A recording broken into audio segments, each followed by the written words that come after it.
Hi. So I'm Psynapse. Feels weird talking to a camera. It's like psychic and synapse together, because I'm a telepath, and I'm an aspiring supervillain. So I'm not usually much of a video blogger or whatever, but today something happened that I really need to get off my chest.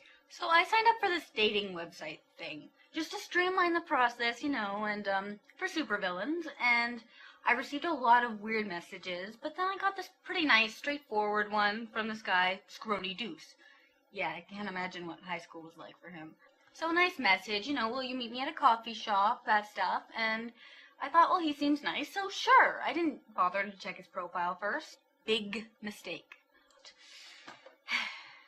So I'm just pulling up his profile now, and we can look at some of the lovely things that Scrony Deuce thought to include on his profile. So, some of the things he's looking for in a woman, works great with animals, especially test animals. I'm not big on the whole animal testing thing, but it's pretty standard fare as far as supervillains go.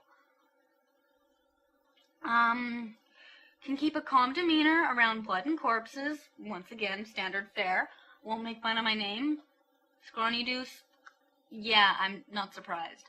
But then it starts to get a bit weird. Doesn't mind shock therapy. Not jealous of my animatronic lovers. Charming. Must sign a non-disclosure form prior to intercourse. Yeah. And then we get to his physical requirements, and we have must be bipedal and female, not genus specific. So at that point I was feeling pretty sorry for him. So I came to the conclusion, maybe I will show up. Not necessarily approach him, just show up. And read his mind a little, see what he's like, and maybe if he seems okay, I'll decide, yeah, I can date him. So he was sitting there in a table for two, all alone, holding a single rose, red, very bold, and I couldn't help but think, holy crap, this guy is tiny, like itty-bitty, like has to go into the kids' class at karate itty-bitty. And he just looked so sad, like, it was kind of hard to watch. But when it's a couple minutes past 4, his thoughts start to get kind of frantic, like, where is she? Is she coming? Is she gonna show up? And he starts jerking his head around like a bobblehead on crack or something. 5 past 4, he starts sobbing. I'm not talking like a single tear. I'm talking like horrible racking sobs that vibrate throughout the entire restaurant. So yeah, I've come to my conclusion this guy is clearly unbalanced. I am not going to date him.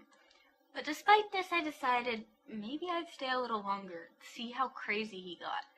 And I know that's kind of mean, but I'm supposed to be mean. I'm a supervillain. So 10 past 4. Keep in mind, at this point I'm only 10 minutes late for our date. He reaches into his lab coat. And he pulls out this block of what looks like plasticine. C4. And he grabs the rose, the thorns digging into his hand, and plunks it right in the middle of the block. And at that point, I just booked it out of there. And as I'm sprinting away, kablooey, the entire thing goes up in smoke. So I think I just made some animatronic ladies into animatronic widows.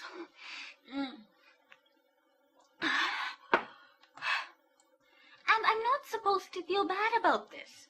I'm a supervillain, right? I'm supposed to have no qualms about killing off innocent civilians. So why do I feel bad that this little weirdo who uses shock therapy on his date has shuffled off the mortal coil? I don't know. I guess I'm just gonna have to get used to this death and destruction stuff. Because it does take some getting used to. So yeah, at least the internet listens to me. Hey, who drank my sake?